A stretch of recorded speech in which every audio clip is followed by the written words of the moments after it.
பெற்றோர்களுக்கான 15 வசனங்கள். பிரம்பை கையாடாதவன் தன் மகனை பகைக்கிறான், அவன் மேல் அன்பாயிருக்கிறவனோ அவனை ஏற்கனவே தண்டிக்கிறான். நீதிமொழிகள் 13:24. உன் மகனை சிற்றை செய், அவன் உனக்கு ஆறுதல் செய்வான், உன் ஆத்துமாவுக்கு ஆனந்தத்தையும் உண்டாக்குவான். நீதிமொழிகள் 29:17. பிதாக்களே, நீங்களும் உங்கள் பிள்ளைகளை கோபப்படுத்தாமல் கர்த்தருக்கேற்ற சிற்றையிலும் போதனையிலும் அவர்களை வளர்ப்பீர்களாக. எபேசியர் 6:4. பிதாக்களே, உங்கள் பிள்ளைகள் திடனற்று போகாதபடி அவர்களுக்கு கோபமூட்டாதிருங்கள். கொலோசையர் 3:21.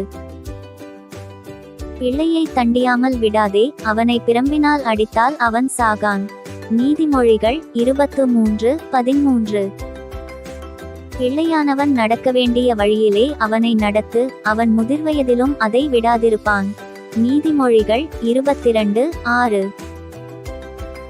பிள்ளைகளின் பிள்ளைகள் முதியோருக்கு கிரீடம், பிள்ளைகளின் மேன்மை அவர்கள் பிதாக்களே. நீதிமொழிகள் 17:6. நம்பிக்கையிருக்கு மட்டும் உன் மகனை சிற்றை செய், ஆனாலும் அவனை கொல்ல உன் ஆத்துமாவை எழும்பவொட்டாதே. நீதிமொழிகள் 19:18. நீதிமான் தன் உத்தமத்திலே நடக்கிறான், அவனுக்கு பிறகு அவன் பிள்ளைகளும் பாக்கியவான்களாயிருப்பார்கள். நீதிமொழிகள் 20:7. பிள்ளையானாலும் அதின் செய்கை சுத்தமோ செம்மையோ என்பது அதின் நடக்கையினால் விளங்கும். நீதிமொழிகள் 20:11.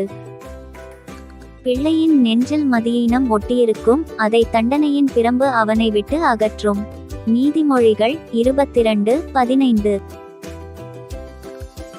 கர்த்தருடைய கிருபையோ அவருக்கு பயந்தவர்கள் மேலும், அவருடைய நீதி அவர்கள் பிள்ளைகளுடைய பிள்ளைகள் மேலும் அனாதியாய் என்றென்றைக்கும் உள்ளது. சங்கீதம் 103:17. கர்த்தருக்கு பயப்படுகிறவனுக்கு திடநம்பிக்கை உண்டு, அவன் பிள்ளைகளுக்கும் அடைக்கலம் கிடைக்கும். நீதிமொழிகள் 14:26. தேவன் நீதிமானுடைய சந்ததியோடே இருக்கிறாரே. சங்கீதம் 14:5. நீதிமான்களுடைய சந்ததியோ விடுவிக்கப்படும். நீதிமொழிகள் 11:21.